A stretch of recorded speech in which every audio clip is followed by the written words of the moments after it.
Black revolutionaries, distillery owners, Italian fashion retailers, and Motown Grammy winners all share their best stories never before told in any other media outlets on Detroit is Different. Visit DetroitisDifferent.com or download the Detroit is Different app on Apple's App Store or Google's Play Store.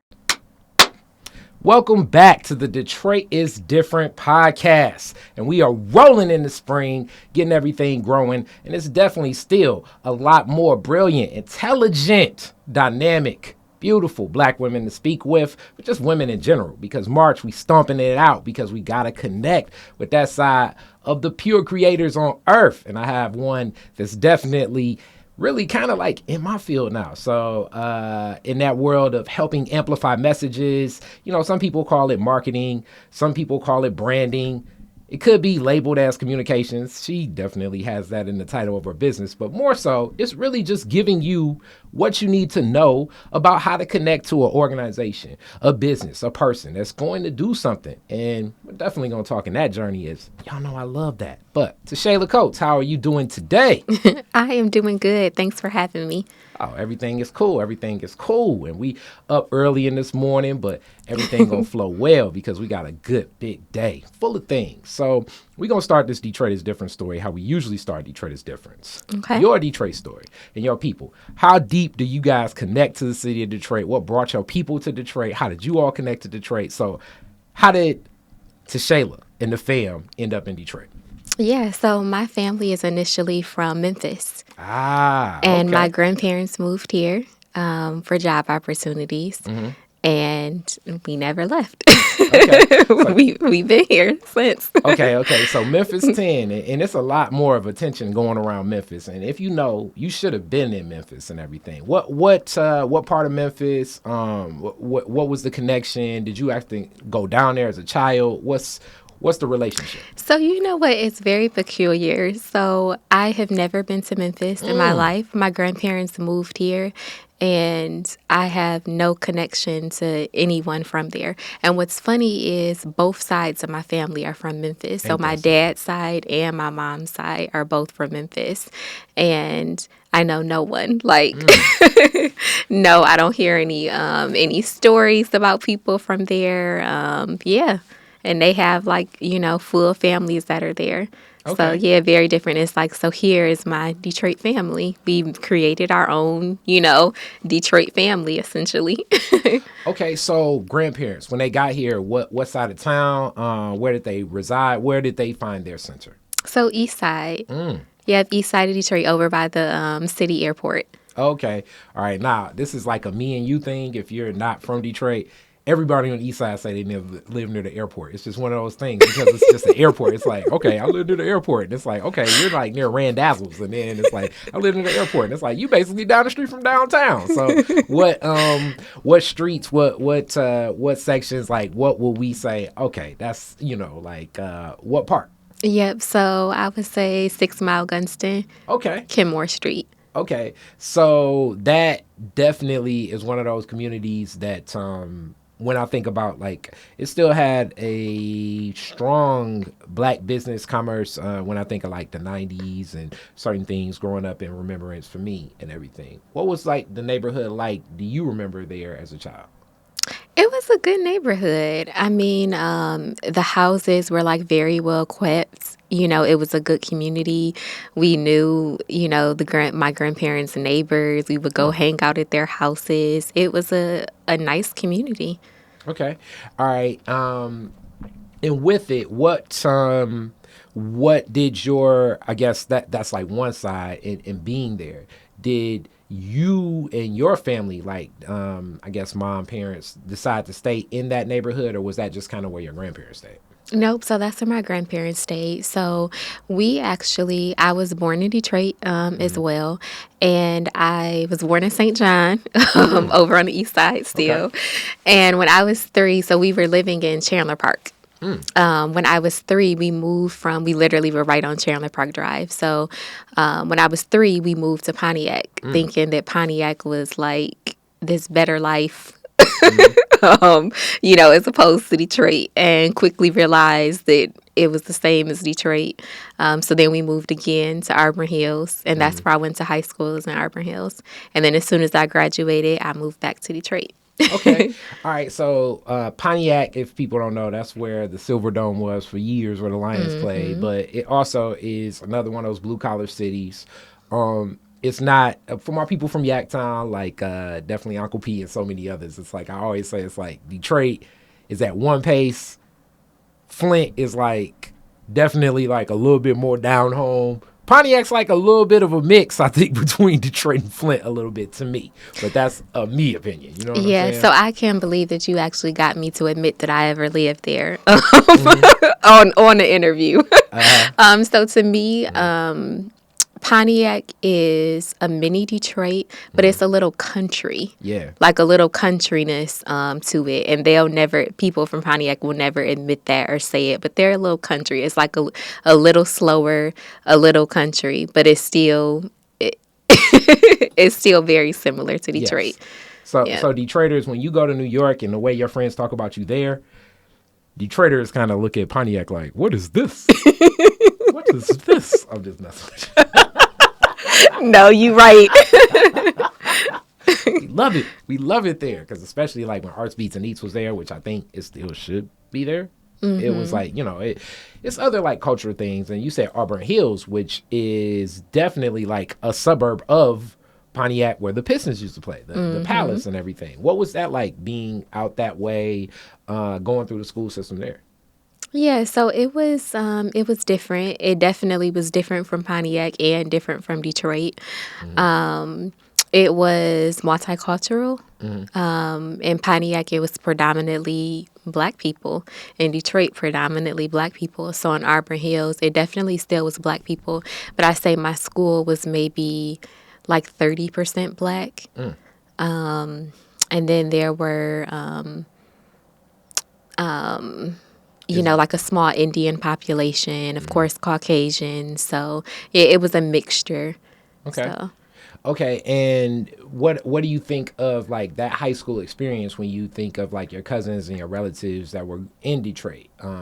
What was the differences? Oh my goodness. So I say this like all the time. So I feel like I missed out a little bit by not actually growing up in a city. So my grandparents, I absolutely adored them, when they were living. And I literally was at their house like multiple times out the week, However, I didn't live there, and people that live in a city, they have such close connections. They have childhood friends, that they've known for 30 years that they still, hang out with and stuff like that.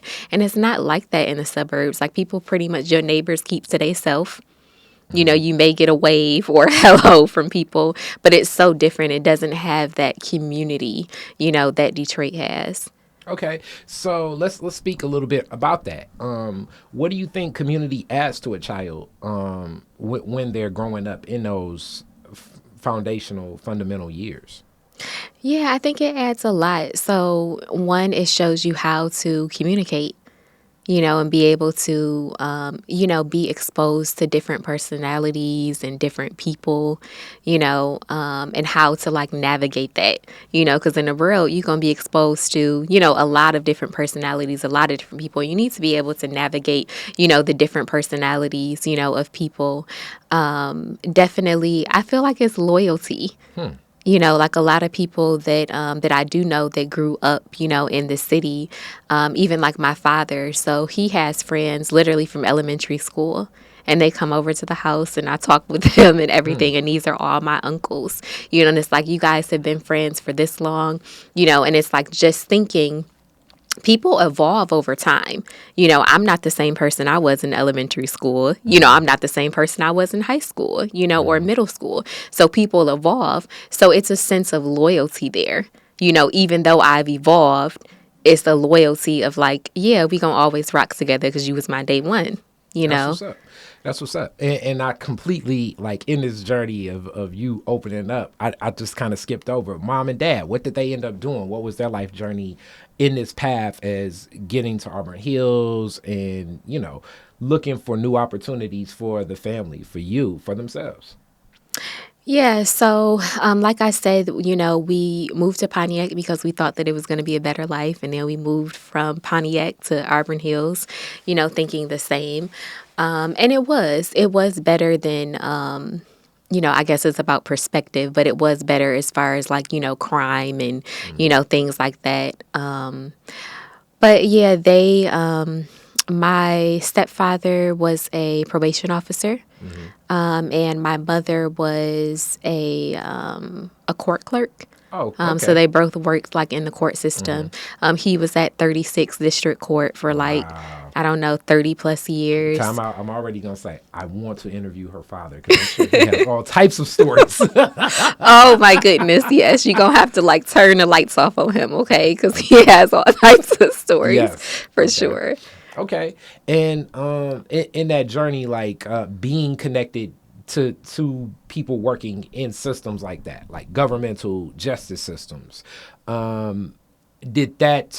How was your view of that, like from a young age, as far as like how courts work? I think that justice is very a lot of like process and systems and things like that. I'm guessing your parents have to have a lot of that even in who they are. Am I wrong? Am I right? What was the flow? Like were they very, you know, process based people? Yeah, so that's very funny because I never really established that connection until Mm-hmm. now. But yeah, they were very structured, Mm-hmm. very like disciplined, parents. And I was always the rebel child. Oh, So okay. I was the middle child, all the stories they say about the Okay. troublesome middle child. So big brother, big sister. Who's big? Yeah, so I have a big sister Mm. and a little brother. Okay. All right. How much older? So, my sister is 2 years older, Okay. and my brother, he is about 5 or 6 years younger. Okay. Yeah. So you were also that kid like latching on to your sister like, oh my God, why she gotta come with us? Like 2 years when you're like 8 to 10, it might as well be like 20 to 40 at a young age. You know what I'm saying? Then the 2 years like becomes like such a smaller gap as time goes on. It does. So we talk about it because we talk about, childhood stories and stuff. Mm, And I'm like, oh, this is my rendition of the mm. story. And this is hers. And then we're like, this is so funny that it's 2 year difference, but it's such a different, story on like what we remember, and it's like, well, you should have been old enough to remember that. And I'm like, oh, but I don't, you Yeah. know? So Uh, yeah, it's funny. And it's funny too because me and my sister, that literally is like my best friend now. Like I love her to pieces, but I did not like her growing up because I was the Hilarious. rebel. So she was like Miss Two Goody Shoes, So it was like, yeah, I did not like her. And was it like a one person in trouble, everybody in trouble? Like, were you one of those? Or did they have that parenting style? Nope, I was Okay. independently in trouble every day. Okay. So you were serving time. You were punished by your on your own. It's like you just Yes, yes. you you're in your bedroom with no TV, no phone, no radio. This is back in the day. You know what I'm saying? No internet. So you know what I'm saying? You just sitting in there like just exercising like you in the hole. And your sister just out having fun with friends. You know what? I always took the philosophy of I'm going to live life to the fullest. My parents were like very strict when I was younger. And so I'm like, well, if I'm going to get in trouble, I might as well go first class. So I just Do it big. believed in having Do it fun big. So I'm pretty and sure. not thinking about the repercussions afterwards. Okay, so you probably have some classic decided to take a day off from school Ooh, days. a whole bunch of Stories. days off of school. Yes. Some high school furloughs. Yes. Walk, walking through the mall, see your mom like, oh, whoa, wait. This is research, ma. This is research. Yes. So, all right. So after high school, where what's your path? What are you thinking? How do you connect the stuff as that rebel child? Now, like, okay, wait, time out. I gotta stop being so rebellious. I'm about to step into adulthood. What's your pace? Yeah, so it's funny. It definitely switched up for sure. So I graduated at 17 and I moved out. I moved to Detroit. Wait. You moved out at that age? Yep, literally 2 days after graduation, I moved out and I didn't tell my parents. Oh, I know they I packed up had to and left. hit the ceiling. They had to hit the Yes, ceiling. they were tender, okay, The for a mom was while. like, "This must be from your side." The dad was like, "This must be from your side. Who does this?" Okay, so what's going on? And this also may be a message to the parent now that like may have that child that's like, rebellious. And I think a little bit of rebelliousness in a child can be healthy because it's especially in that teenage years. It's like you're challenging what you believe to be true, what you hold on to. It's you even challenging, obviously, your parents to like be like, okay, why are systems like this? Like, how can we expand? Like, where things go. So that's the health in it. The danger in it is the possible other outside dangers that could come. But what was like? Why were you so bold to do a move like that? What gave you the confidence, and what was in your mind to say, this is what I want to do? Yeah, so I think it kind of speaks to my entrepreneurial journey. Like I'm not afraid of risk. So I was just like, yeah, I'm just taking a leap. Okay. So Did yeah, you have like did you have a friend that did you even have like a point of reference for this? Like what was because it's a lot to like go find a space, sign a lease. You don't have any established credit. Like what gave you the confidence to even execute something like that? Yeah, it was a lot. So I was just, and it's funny too because I'm such a planner at the same time. And then other times I'm like, just go. You will plan it as you go. And that was one of those things of just plan it as you go. You'll figure it out. So being 17, you can't legally get an apartment or anything in your name. So I lived with other people. Okay. In Detroit. I lived on the west side. I lived like Cass Corridor Wow. area for a while. And then I moved to the east side. Wait, I time lived. out because it's a lot of discussion about Cass Corridor now becoming District Detroit and all of that stuff. What era? Like, what are we talking? Like years? So this is 2005. Okay. What was it like? Because I remember what it was like, but what was it like for you, especially coming from Auburn Hills, to be in Cass Corridor at that time? Yeah, so 2005, it was cool for me. Like, really, I was really trying to figure out life, because it was a lot different from what I grew up on. So, for example, 2005, I'm 17. I don't have a car.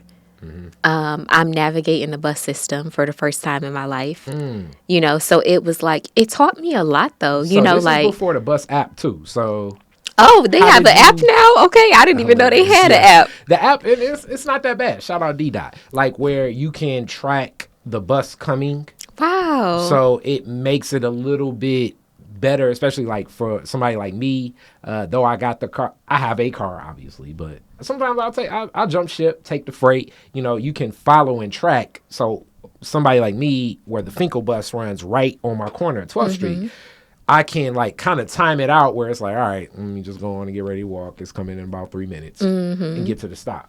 But that's the other thing about Detroit. One of the tough things about this bus system in Detroit. A lot of the bus stops don't have bus stop signs. So you kind of have to ride the bus enough to know where a bus stop is. Because if not, you'll be like flagging down the bus like, hey, and then the bus driver just going to be looking at you like, what are they doing? Unless they're benevolent that day, which that's a dice roll. Yeah. And stop. to taking that piece of humble pie, you know what I'm saying, with riding the bus because with riding the bus, like you talked about flagging down the bus. It was many times of like, where, yeah, I'm out there flagging down the bus, like, oh no, don't stop. Or you running after the bus because I had to get to work, So yeah, I literally learned like all the bus routes, because I was like, my grandparents were still on the east side. So, I had such a great relationship with them. I still was coming over there to see them, And for whatever reason, Sundays was like my day to see them every week. And, Sundays, bus routes, they stop at 6 o'clock. Yes. Yeah, I think it was only like once an hour. And I was catching like 3 buses, to get to them on Sundays. But yeah, like I I don't know. It was interesting, and I don't know. I'm happy I did it because it taught me a lot. Even just seeing people with mental illness, that was on the bus, and seeing people who were less fortunate. It was an experience. And then I'm still like 17, and I'm taking a bus in high school, obviously younger than that, but I'm still going back to my parents. You're 17 on your own, and really, even on your own, you're kind of like in the world of like what I would call you couch surfing. That's what I'm labeling that as. Like when you kind of don't have a spot, you couch surfing. So is this like couch surfing with like homegirls? Is this couch surfing with boyfriend? Is this couch surfing with like people you knew from back when? How did you even have the trust in who you decided to stay with to know that like this is a safe space? Yep. So that's a very good question. So there were three houses that I lived in total before I turned 18 and was able to get my own place. So the first place was with one of my best friends, a male best friend, him and his brother. Okay, now wait. Now, always we got to say this, and this is sounding like more like the Clear Huxtable podcast. Like, were you his friend, and did he like you, or was this like a mutual friendship thing? So it was a mutual friendship. Ironically, I met him, and initially we both liked each other, and then somehow it just kind of like never went anywhere, and we just were like the best of friends. Okay. So he had a young child. So this is the other interesting dynamic that was thrown into it, and he was a single father. So I'm 17 looking for freedom. I move in with him, and now I have a 1-year-old that is with me on my bus adventures and with me everywhere I go. So you're like... So I'm like an instant mom at 17. So basically it was like you can sleep on the couch if you get some nanny in. Like if you can help I have my own babysit. room and everything. Yep, have my own room and everything.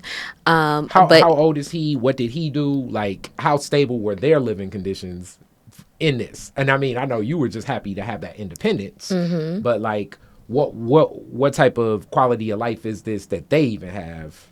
Yeah, so we lived in at that time it was like a newer construction apartment. So we were right at Martin Luther King and 2nd. Okay.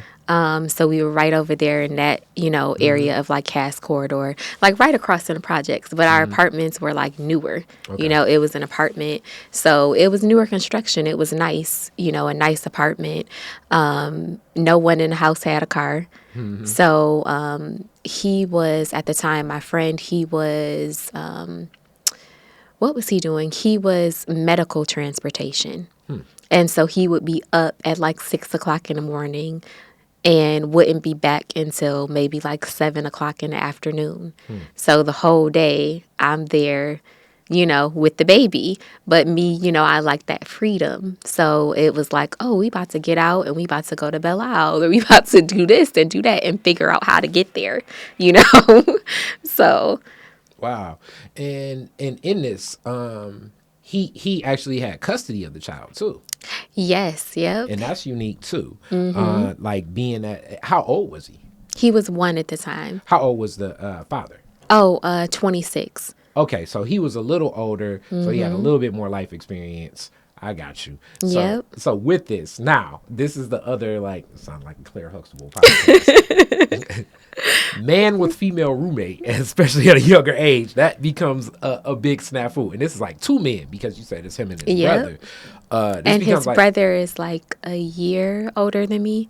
Okay. Yeah. So even more. So I assume his brother's just like putting up shot after shot, like, hey, what's up? Hey, what's up? No, hey, when I what's tell up? you they're like the gentle giants. Okay. Like just super sweet.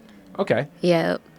But I definitely can say. But yeah, who knows what the thoughts were, right? Yeah. But but not just the thoughts, but just the whole fact of like, okay, now when I do want to have a girlfriend, it's like, who is she? You know what I'm saying? Yeah. Like, they had to be like, that's my sister. Right. Why she ain't in no family photo? So it's like, cause she from the other side. All right, so you're in this zone. And that's definitely benevolence. That's one place you stay. What's the other place you stay? Okay, so I moved from their house and moved with my 2 cousins. Okay. So it was my 2 cousins, and their kids. How old? I would say one is about like 3 years older than me. Okay. And then another one is like about 6 years older than So me. still very young in this. What side of town and where are they at? So East Side. Okay. So now I'm living at 6 Mile and Van Dyke. So you really need to know the bus system if you over there. Yeah, because it really is like industrial, over there. So yeah, and that was when I'm like, okay, I had to start getting a little bit more street smart there too. Because it was so many stray dogs. Okay, I'm like, what is up with all these stray dogs on the East Side? Okay, so give us your tips, and then I'll give my tips. What's your tip when you see that stray pit bull, like about 6 houses up, and you're walking in that direction? What do you do? Yes, so definitely do not run. Okay, that's the number one. Do not run when you see it. Okay, so if I saw it, I'm like, okay, let me just stand here for a second and see, what's about to happen. See if it walked the other way or whatever. And I'm like, okay, if it's getting a little bit closer, I had a pocket knife. I would pull out my knife. Okay. I'm like, the dog might get one bite, but that's all he gonna get. Okay. That's it. I hope you didn't have to, that had to go into execution. No, it never had to go into execution, thank God. However, I was cute and we was in the hood. So like all the guys, like I was the princess over there. So all the guys, anybody, every time, like literally every instance, I almost always got rescued by somebody. Cool. So somebody was running out the house. Hey, little mama, I got it. I'm like, okay. Cool. So they would, deal with it. And the times where nobody literally was around, or maybe it was like 11 o'clock at night or something, and I'm just getting off of work or catching a bus, then, it was, it would end up going in the other direction or something. So. Okay, so now this is the second place. You're with family. What's going on in your mind at the time? Are you like, okay, I'm learning this. I'm becoming more successful in this. Like, where's your presence of mind at this time? So my presence of mind is like, oh, okay, I'm ready to turn 18, so I can Get my own spot. Yep. Okay, and I know, even though I love my family, still love them to pieces or whatever, my cousins to this day. But yeah, I'm ready for my own spot at this point. I assume your parents got to be like, what is going on with my kid right now? Right, midlife crisis, or I guess that's not even midlife, but they're like, what in the hell? Yes. All right, so third place that you end up at. Okay, so third place, I end up moving in with my boyfriend's mother. And so now this whole time you're in a relationship? So not the whole time, but once I moved into the second house, I ended up being in a relationship, finding me a little boyfriend. Okay. And so I moved in with his mother, and that was my third house. Okay, was it him and his mom? So he ended up moving in after I moved in with her. Okay. Yep, he was living somewhere else, and he ended up moving in with me.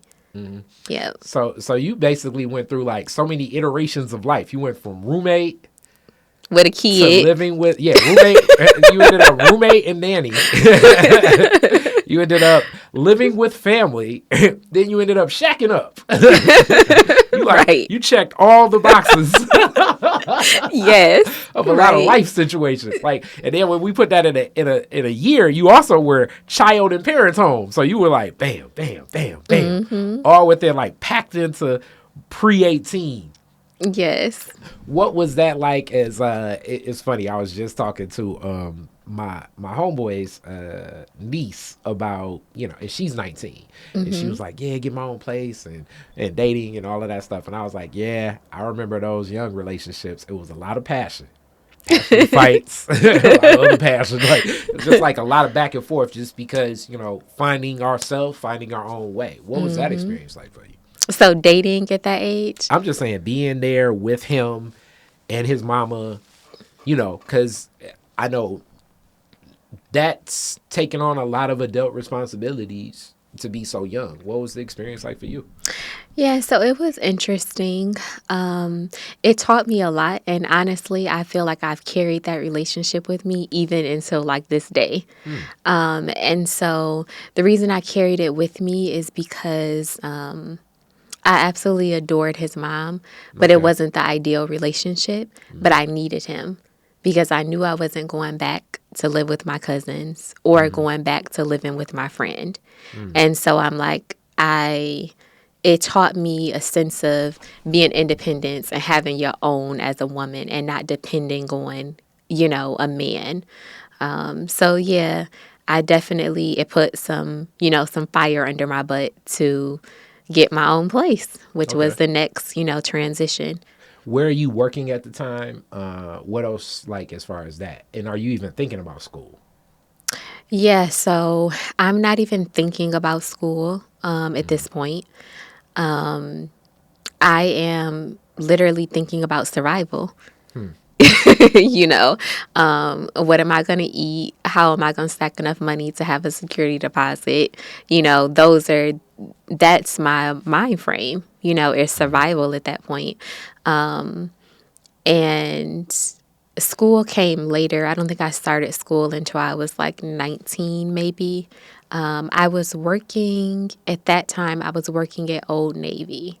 And it's so funny because I recently was thinking about this. I was working at Old Navy. I think I was making like $6 and something an hour. That's what it was You back in know, the day. yep, That's like what it was minimum back in the day. wage. Yep, it was like 6.25 or I don't know something. I know for sure it wasn't over $7, and I was had to be there at like I don't know, something like 7 a.m. or 6 a.m. to do like stocking and stuff.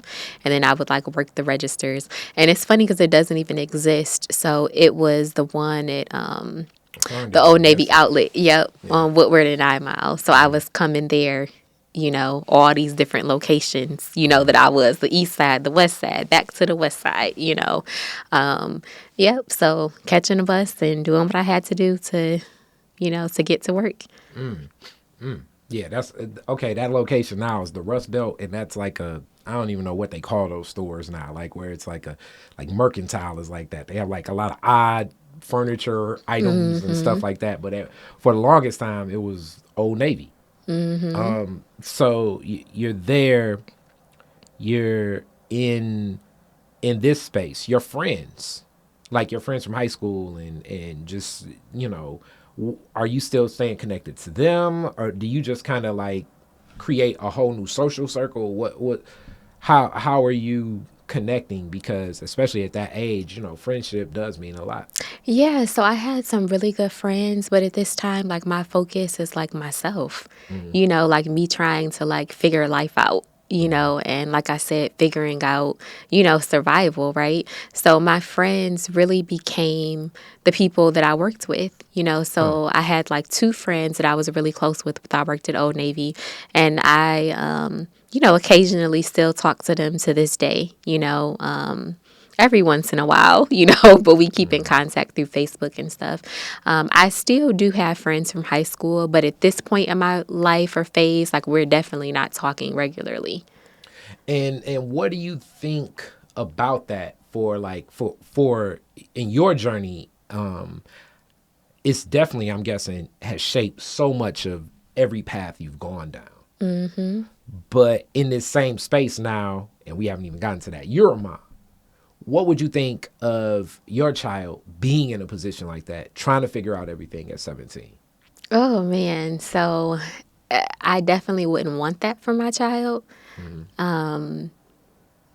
However, a part of me gets it. So me, I was the person who you couldn't tell like, don't touch the stove. Well, let You me had to touch learn it and see yourself. what it feel like.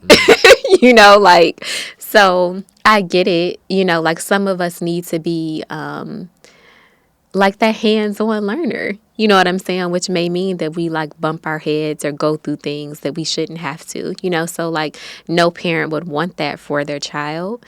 But if that's the route that he wanted to take, then, or that he was taking, then I would have to let him.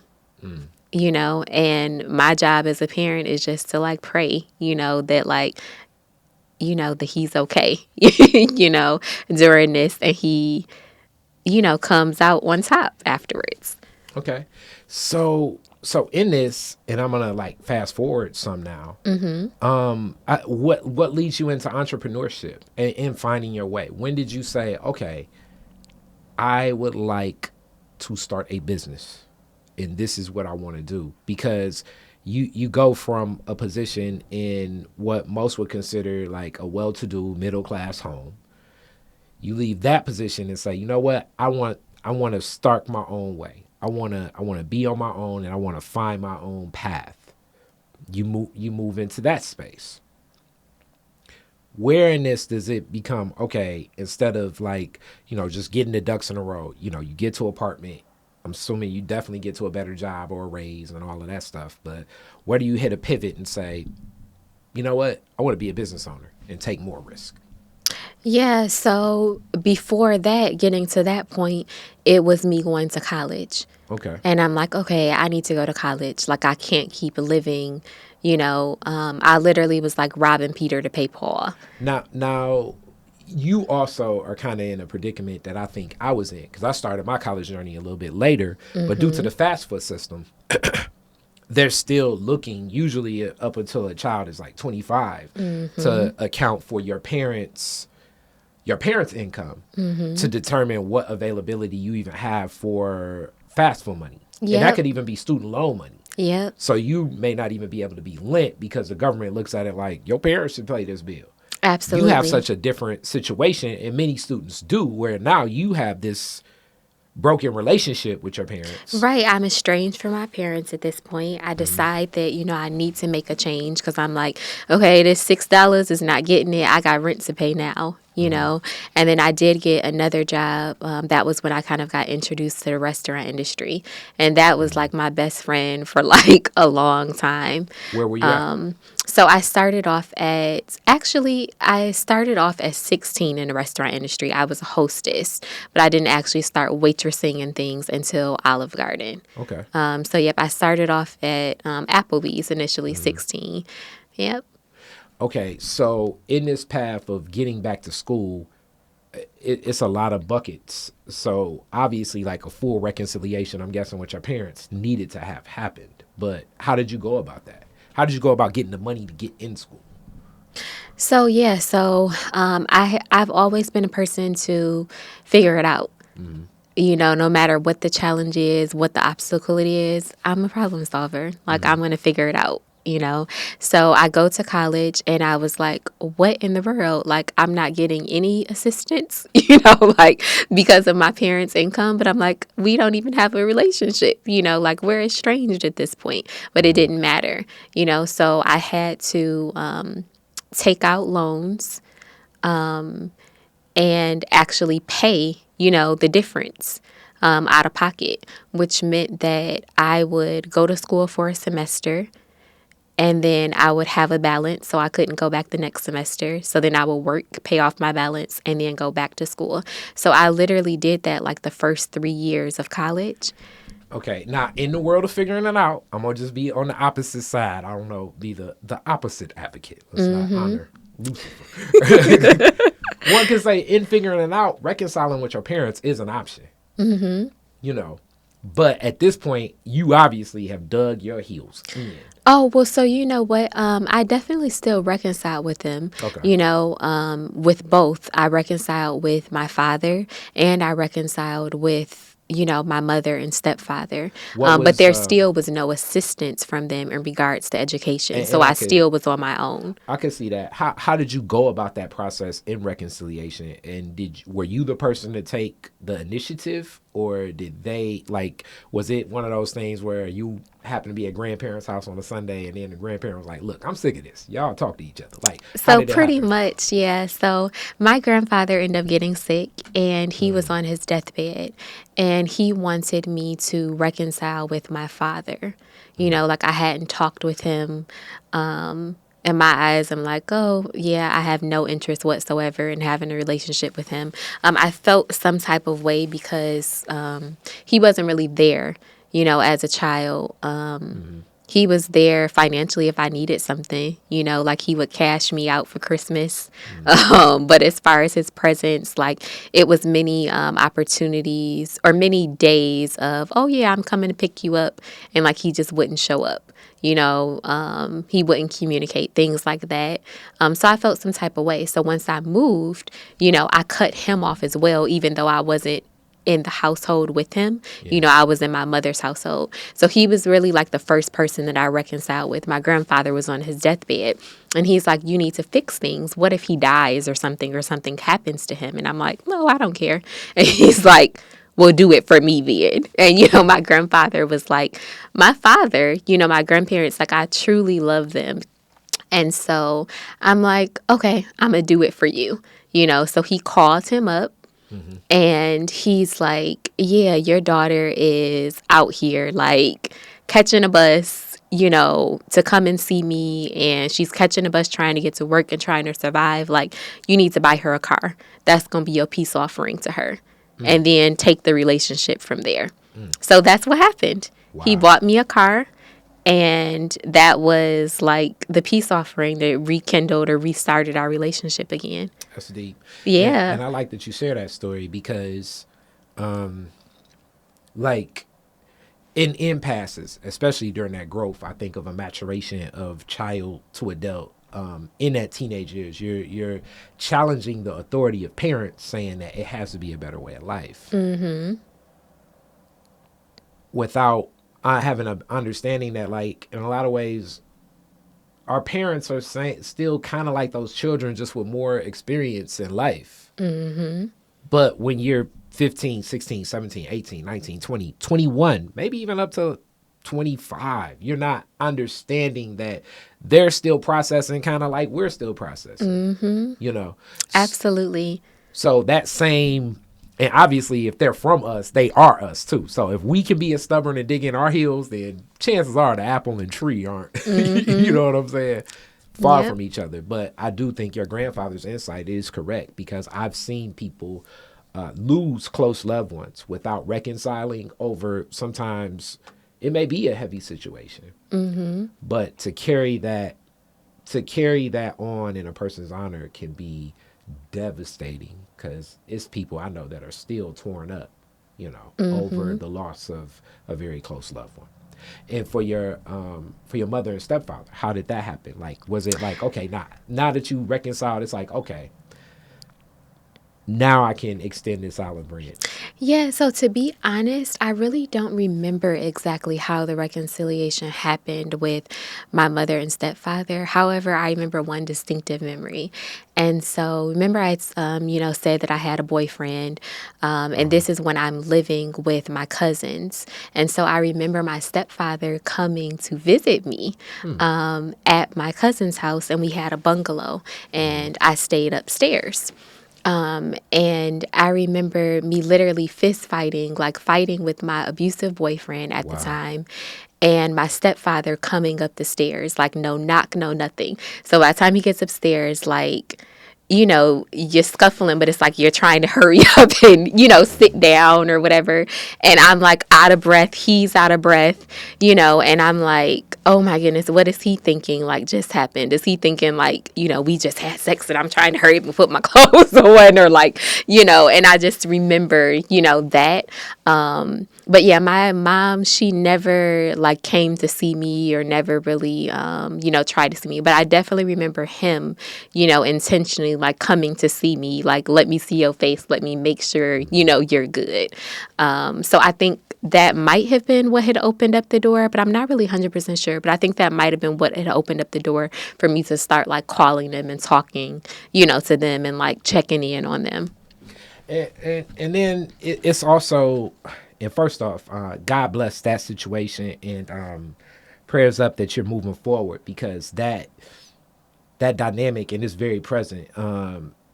Single Mommy Podcast, Erica Muria to the Detroit is Different Network. She speaks a whole lot about domestic violence that happens. She's going to do like something special with, right now it's like in the news, like Blueface and Chris John and this like media attention of this relationship. Where it's volatile. Exactly. And it happens at young ages where you're like, damn, I mean, why is she catching the bus to have her boyfriend beat her up? Or why is he catching the bus to have his girlfriend beat her? Like, it could be at a very young age, and the misunderstandings of processing emotions, where the processing of emotions can move into violence. And to deal with that at a young age, processing, and you have so many other things going on, and you're kind of in a situation where tragically a lot of older women can be in, where it's like, damn, I'm in this tragic situation where I know it's traumatic and bad for me, but it also is the place and space where my home is. So you're between that rock and hard place, which now I understand, like, you're more driven on, I need my own place. Right. And remember, I'm 17, so legally I can't even have my own place. Yeah. You know, so I'm like, okay, yeah, I got to get it together, like ASAP. So in that same process, just that understanding a parent, understanding that child is now an adult, that can be those are steps that it happens as time goes on. And like I always tell people, when I meet a kid that's 15, like, my parents don't understand. I'll be like, yo, by the time you're 35, you're going to have a relationship with your parents that you don't even imagine usually, where it's like, you're going to be talking to your parents and they just going to be giving you cues, and you're like, I got it. Why? How? I got it. I need help. That can happen. So in school, you're in class a semester, paying it off. In class, paying it off. In class, paying it off. What breaks that? So what breaks that is I had a child. So I had a child during college, and now I have to hustle harder. I have a mouth to feed. So now I have to hustle harder. Me and my child's father split up when I was pregnant with him, when I was like 5 months pregnant. And we did like a little off and on thing for like 3 years. But ultimately, I knew that this responsibility was mainly going to be on myself. So, and now that broke the mold of me being tied to my parents' income. Now that I have my own child. So now you can go off of my income, and I can get, the FAFSA financial aid that I need to actually, continue to go to college. So, yep, I think I worked like 2 jobs, while I was pregnant. And yeah, I was working like 2 jobs the majority of college. So I literally went from being a freshman to a senior in like 1 year. So I was getting overrides from the dean, because I think if it's anything over 20 credit hours, you have to get an override from the dean. So I literally was going to the dean every semester to get overrides. I'm like, yeah, I need to take like 8 classes this semester, so that I can catch up, so that I can, graduate in 4 years. So this whole process, you're still working? You're still a mom? Like, where's your support base? Who's helping you at this time? Yeah, so my mom is helping me. So this really connects back that relationship between mother and daughter. Yep, my mom is helping me a lot. My sister is helping me, because by this time my sister's home from college. So she's helping me with my son. My friends are helping me. So, yeah, I definitely had a support system, because I needed help, because I'm like, I'm in college, who's going to have my child, while I'm there. So the village that you, in some ways, kind of walked away from it at one point in time, comes back and starts pouring that love back into you. Absolutely, and into my child. Exactly. Really, I guess the purpose really was like, she be on some other stuff. But the kid... Yes. The kid is where we're going to pour this attention. But through that, it reconnects everyone. That's a beautiful story. Yeah.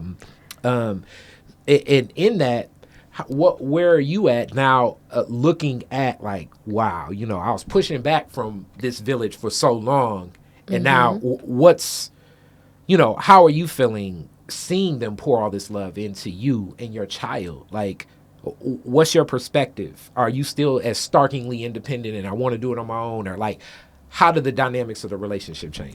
So I still am independent. Like literally, I don't know. I like was born independent. So my grandmother, she would always tell me stories of like how when I was literally like 2 years old and she would try to like wash me up and get me dressed. And like I literally would like pop her hand and I'm like, I do it myself. I do it myself. So I've always wanted to do things on my own, and be independent.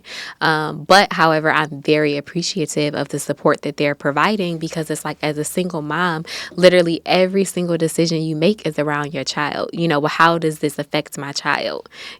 So people don't realize like, you can't even take certain jobs. How can you work a 9 to 5 and you have a small child? That conflicts with school schedule. Yeah. So a lot of times I will have to work in evenings, but then, okay, now that I'm working in evenings, that's conflicting with me spending time with my child. Because when they're out of school, now I'm at work, So, yeah, very appreciative for the support, but definitely, still had a lot to, figure out and navigate. And I'm going to say, like, just in my opinion, I've had so many debates with a lot of my activist friends about the challenges and why capitalism is bad. One of the key things that gripes I have with capitalism is the whole concept of rugged individual. I believe it's more cohesive of our culture, in many cultures, to be collective, because as much as we want to be independent, we're so interconnected. Even some of the most independent people, like 2 months ago, I mean, if you had money in that, Silicon Valley bank, you're one of the richest billionaires with some tech startup, and now you're relying on the tax money of people that are making that minimum wage salary to help save you. Like, we're all interconnected.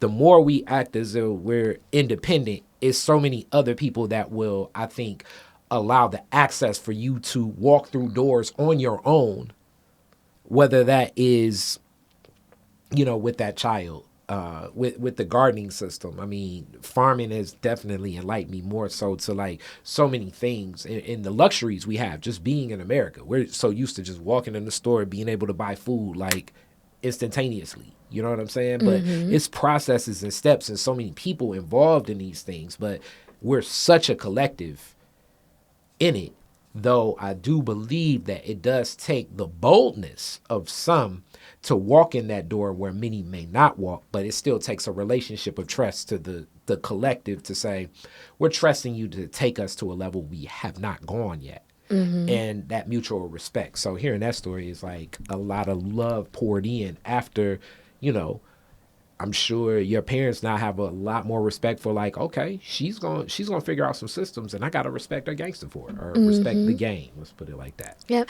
And when you were talking about, collective, a key word you mentioned was trust. So trust, that is like a huge thing, is trust, to be able to depend on other people. That's something that I really struggled with. And even in my entrepreneurial journey, struggle with. That was like one of the challenges is hiring. Right? Because nobody I hire is going to do it to my level of standard. Nobody I hire is going to be able to do it like me, right? Nobody I hire is going to be able to do this or do that or do this. And it's like a level of trust. And it's like really if you want to reach certain plateaus and get through certain ceilings and break certain barriers, you have to trust somebody. You can't do it all on your own. So that was like one of the biggest lessons, that I learned in entrepreneurship is, trust, being able to trust staff, and I'm going to trust that you're going to do what your assignment is, or what you've been tasked to do, So let's talk about that. Your business. When did you start? What made you say, this is what I want to do? What gave you the confidence to start? Yeah, so I started my business. It's funny because, I wouldn't recommend it for other people to start this way, but I started on a whim. So I was working at a job and I was just so unsatisfied. I'm like, I just don't feel that I'm getting paid what I'm worth, which is funny because looking back on it, like I was getting a really good salary. Like I probably at that point was making the same amount as what my parents were making. But I just was so like discontent and, just the hustler in me, of like wanting more. And I'm like, yeah, I just don't see me being able to like excel, in this organization. I'm like, I'm just tired of like all the long hours. I'm just over it at this point, right? So I quit. But I gave them a 1 month notice. And I said, I twisted it and I'm like, yeah, I know you're going to have to find a replacement and I don't want to leave you high and dry. So I'm going to give you a 30-day notice instead of a 2-week notice. But that really was to help me figure out what the heck I wanted to do because I had no plan in place. At this point, like, I'm a little bit older, right? So it's like you start accumulating stuff, like, okay, I have a house now, I have car notes now, I have tuition, for my child now. And it's like, what is the plan? And let me say this too. And people definitely feel ways when I say this. This is like where the activists are like, I don't agree with that. But a business is like a child because all the stakeholders in your life have to buy back into your business the same. So like, especially, like if you're married, even if you're dating, if your best friend, if your son, if your daughter, if your dad, if your mom, if they're like, I'm starting a restaurant tomorrow. Now you're going to have some responsibilities in their life that you did not have. Or I shouldn't say you're going to. You should. You should. Because now they're going to extend much more of their time and energy into bringing to life this vision of the business. So some of those stakeholders will need to buy in. Will definitely need to buy in.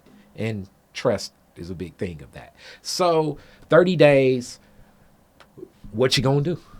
Yep. So I'm literally, when I quit, I had no idea what I was going to do. Towards the end, like maybe I'm like about a week out, I'm like, you know what? I'm going to start a marketing agency. Okay. I'm like, I've kind of self-taught myself a little bit of web design at this point. I'm working in the communications field, and I've kind of, self-taught myself or learned a lot of things about marketing. And I'm like, yeah, I want to start an agency. And so literally my last day on the job, I signed my first client. Wow. And so I'm Congratulations.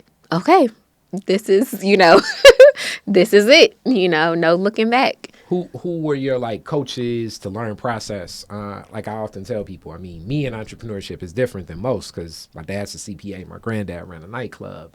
Like I've seen, like when I've worked jobs the whole time when I was a kid, my parents and my grandparents would be looking at me like, why are you doing that?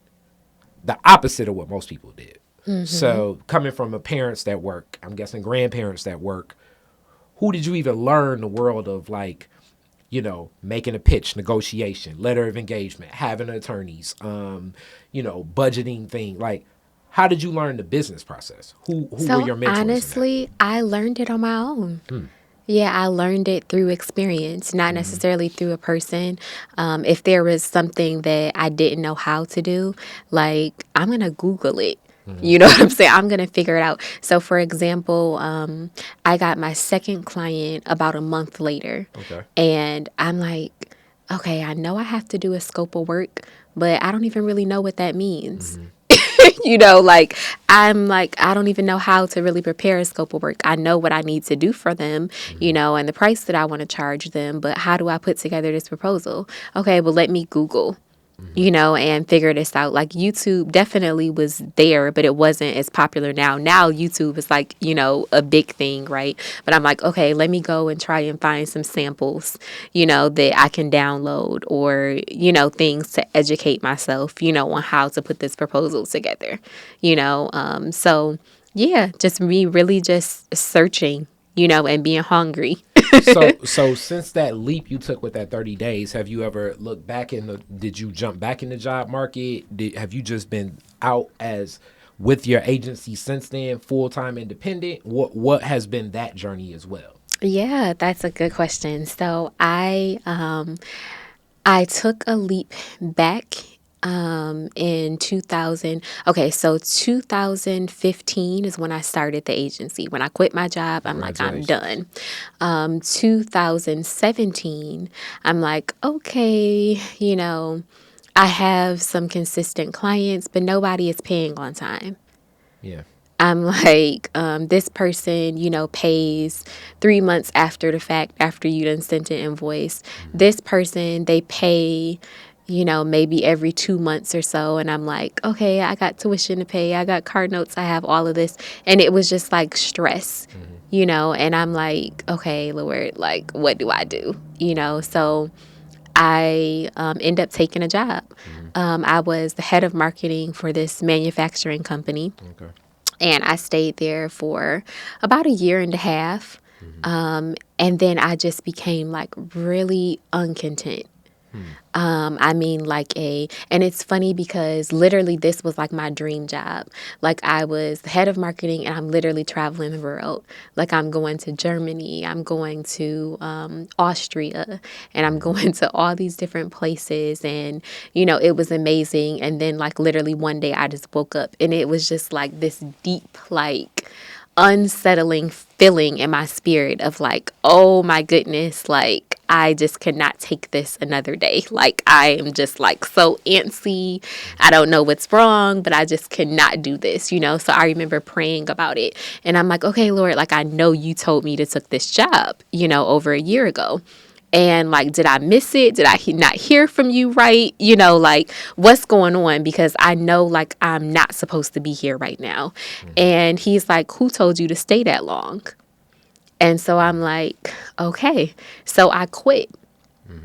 Again, I'm quitting and I'm going back to a business that is not thriving because now the business was still running, while I'm working, but it's not having my full attention, right? Because I'm pouring, 40, 50 hours into this, job in corporate America. Okay, so now I'm going back to this business and I have to breathe life into it again. And I'm like, okay, how is this different from, you have all of these thoughts, right? Of like, well, how is this different from the first time? You know what I'm saying? When I quit, now I have to like, rebuild. I'm not starting from scratch, but I'm like, rebuilding. And I'm like, I still have all of these bills, right? So I'm like, okay, what is the plan here?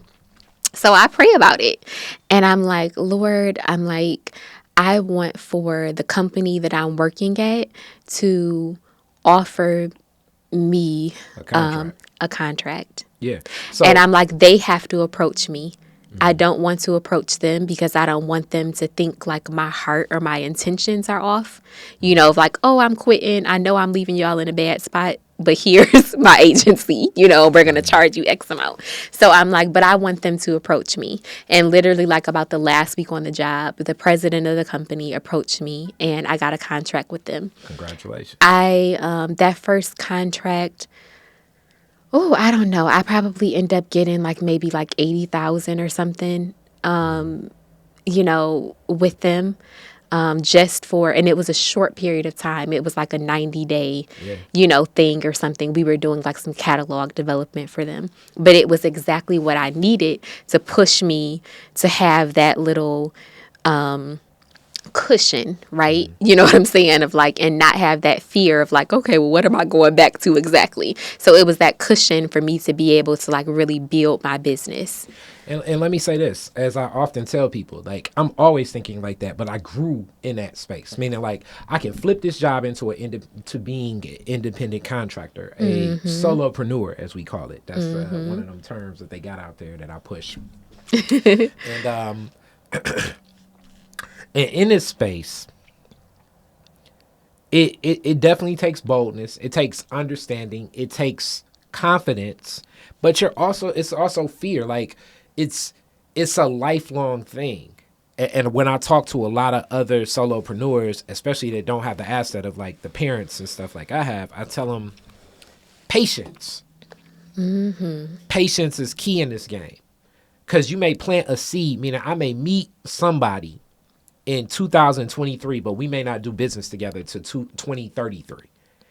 And when you hear stuff like that and you're just now starting in 2 years, it's like, I can't wait 10 years. And it's like, you can't. If you pick up a couple hours at Trader Joe's or wherever, Kroger or whatever, or your friend's job, or you do some stuff at cost. Sometimes you're going to do some things, quote unquote, not for free, but for proof of concept. You got a friend that has a big whatever, and it's like, okay, my services can add, and this can get my stuff on a better display. Like, it's no clear cut 1, 2, 3 model for this. This ain't mathematics. It's a lot of science to this. And the science is really, I believe, more based on how risk adverse you are, knowing how you function, knowing can you open up your bank account and get the $80,000 check on Friday and then budget it on Tuesday, and you realize, well, damn, out of this 80,000, I'm probably only going to be able to pocket about 3. So it's like, am I really about to expend $77,000? Sometimes that's how it happens. And then you expend that $77,000, and then, I don't know, something happens with your suspension, and now you got $2,000 out the door to fix your car. So now you're down to $1,000, and you don't see another check coming for another 30 days. You just got this $80,000 in, and you're honoring this $80,000 as if it's more important than anything else. But you kind of need to find a new client where it's like, man, it'd be good if somebody come in here with just even a $500 project, just to give me some breathing room. Where it's like, how much do I chase this 500? How much do I stick to this 80? How can I keep my focus looking at my bank account and playing credit card, 3-card Molly, where credit Capital One is going in? Like, this is the tenacity that sometimes it takes, and you become a lot more comfortable as you walk this path, I believe. And then you kind of just know this the ebb and flow of it. Talking to clients where it's like, nah, you're not going to be able to get that. I thought that it would happen like this, but it happened like that. This is my solution to the problem. Would you like me to execute on this solution? And it's still going to cost you some more money, where it's like, damn, who would ever had a boldness for that? Because when you're an employee, you would never think of going to your boss saying, hey, you didn't give me enough tools. I knew it probably wouldn't work. I thought I could make it work. It didn't. So now you're going to have to give me some more money, give me some better tools, and let's fix this to execute it. You have that freedom as a business person. Now, will some businesses say, oh, get the hell out of here? Yes. But some will be like, you know what? You're right. Exactly. So I think your story, and I'm going to definitely have to get you back. You've gone through so many things just in the life journey of knowing yourself, because that's really what I think a lot of this stuff is, knowing you, and then it engages better with everyone around you. The stakeholders know who you are, and that's the trust. So hence, this may sound crazy, but the more you trust in yourself, it naturally will bring forth a lot more trustworthy relationships around you, because you're reflecting the energy that only will bring that back. But if you're moving with so much fear and insecurity and distrust, it's the same thing. The mirror will flip back to you. Right. Where is the confidence? So you talked about time, and I definitely think time is important, but I also think consistency is important. Time, consistency, and discipline. Those are big 3 things. So, not only does it take time, but it takes you being consistent. Are you consistently trying to better yourself? I literally spend about 2 hours every day bettering myself. So I spend 1 hour a day reading, and then I spend another hour a day on professional development. So professional development is like me going to YouTube, me listening to a podcast, something to educate myself on the industry that I'm in. An hour of reading. I'm not just reading things that have nothing to do with my life, right? Like, I'm reading things that can better, that can better me. Hey, those was good when I was in high school, but yeah, I got grown, and I'm grown, and I got bills to pay now. Okay, right. So I don't have time for the books. But yeah, so definitely being consistent. Are you consistently trying to get better? Are you consistently even still doing your business? Some people after time, after 2 weeks, they oh yeah, it didn't work out. And it's like, you've been in it for 2 weeks, even a year. You only been in it for a year. It's going to take time, and then discipline. Discipline to me is doing what has to be done regardless of your feelings. Because you're not going to feel like Yeah. doing your business. You're not going to feel like, doing accounting, or you're not going to feel like, doing all of these things. But it's like, if you can't be led by your feelings. You have to, be persistent, be consistent, and have the discipline to, stick with it. You just gave like more insight of it, because yes, I guess saying being patient, it's not going to come to you. It's kind of like the book The Secret and the law of attraction. If anybody follows this stuff, like a lot of entrepreneurs obviously usually connect with things like self-development. You have a whole series on like giving game out, and it's dope. I like what you're doing, like with your social media content. Thank you. It's a step further, because The Secret is bigger than you can't just. It's basically based on the law of attraction, but it goes obviously with the natural assumption that if you're more focused on, I don't know, making $1 million, you're probably gonna put yourself in position to be closer to the $1 million. You're not just gonna sit on the couch every day. If you want a 6-pack, you're gonna probably not be eating Doritos every day, because you're gonna be more focused to say, it probably ain't 6-pack stuff. Like, so yeah, right. It's the patience, it's the discipline. It's the, as you say, like, you may not feel like it. I always say, if this was easy, everybody'd be doing it. So sometimes lean into some of the discomfort, and then you find out you're not as uncomfortable as you think there. It may be kind of aggravating, like me in my garden. I don't want to turn those beds over and get my hands in there and flip it, but it's worth it in the end in that process. So it's planting that seed, making sure that seed can grow, getting the sunlight, getting the water. So much as this is the circle of life. And then you're going to have good fruit at the end. But if you cut corners in the process, if you're not sure about the process, you're probably not going to yield a lot of good harvest. Absolutely. Absolutely. And they say, like, don't dig your seed up out of worry. Yeah. And a lot of people do that. Like, oh, this isn't working. And it's like, it just hasn't had enough time. Like, tomorrow might have been day that the seed sprouted, but you dug it up, That, and then, like, I like this, and I'm definitely going to get you back. Maybe just to focus on that, starting that business, and how you feel like you're in your business every day. So you're not in the noise of especially just the world, but the professional world. Like, hence, it may take that 10 years because things are pinging back and forth. I got a big client now where it's like, we don't have the money this year or probably next year, but we're looking at putting the money in the budget for 2026. 10 years ago, I'd have looked at that like, oh, they pump faking, they lying. Now I'm smart enough to know, okay, even if they are lying or they aren't lying, I'm going to keep working down this path, but that could probably be true. Like, sometimes it takes a space for them to clear the way to welcome you in the right way, as opposed to, like, if you just want to jump right into crisis management, and you're going to probably end up with the same results of the person that they got let go of. Instead of them giving you, like, let's clear the way. Let's give you the full access. Let's make sure we can actually put you in the best position to be successful, as opposed to, like, you just want to get the money. Because you get the money and you end up with the same results. You end up with the number one thing that I'm going to say, and I'm going to leave on this point, like, the other thing that's key, I think, in business is through the consistency, through the patience, through the discipline, you end up with a reputation. And if you get a bad stripe on your collar in business, it's hard to shake it. And you don't know who can give you a bad stripe. Meaning, like, you may be doing like a small contract and it's somebody's auntie in the back. But that auntie may be her best friends with, the top advisor to General Motors, and you just don't know. It's so many, this person knows that person in this world of business. Especially in Detroit here. Yes. For us to be a fairly large city, like, we all know each other. Yes.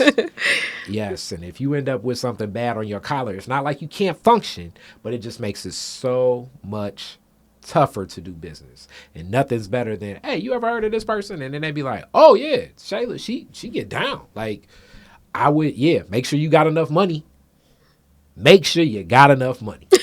You know what I'm saying? That is, and it's like, oh, that's a stamp of approval. I need to get back on the phone, and I already know who I'm dealing with. Versus, well, I know they've been in business. I mean, a couple people say different things. You know, some people say good, some people say bad. Now it's in the back of that person's mind to be like, some people say good, some people say bad. Let me try to see if I can find a person where people just say good. You know, put yourself out the game by chasing that dollar so much that you're not growing the baby of your business in the right way. So. Absolutely. So with that being said, how do people get in contact with you? What type of client do they need to be? And then also, how do people connect with all of what you're giving? You're giving a lot of good game. Thank you. So people can connect with me really on Instagram. I'm probably most active there, or even on Facebook at Ask Everyday Shay. So last April, I think I launched a new business doing business coaching. So I'm helping women to launch businesses and women that are already in businesses break those, those like barriers, because even, we think that there's these glass ceilings in corporate America, but you create them for yourself and your business too. So helping to break through like self-doubt and, other things to be able to really, push through to certain financial, levels. So Ask Everyday Shay for all the social media, for Instagram, Facebook. Yep, you can find me on everything there. Okay. As far as the marketing agency, we are taking any type of client. However, we primarily focus on web design, social media management, copywriting, and graphic design and branding. Okay, cool. Well, you got it. You're going to get it again. Thank you so much. And I already know so much more success to come.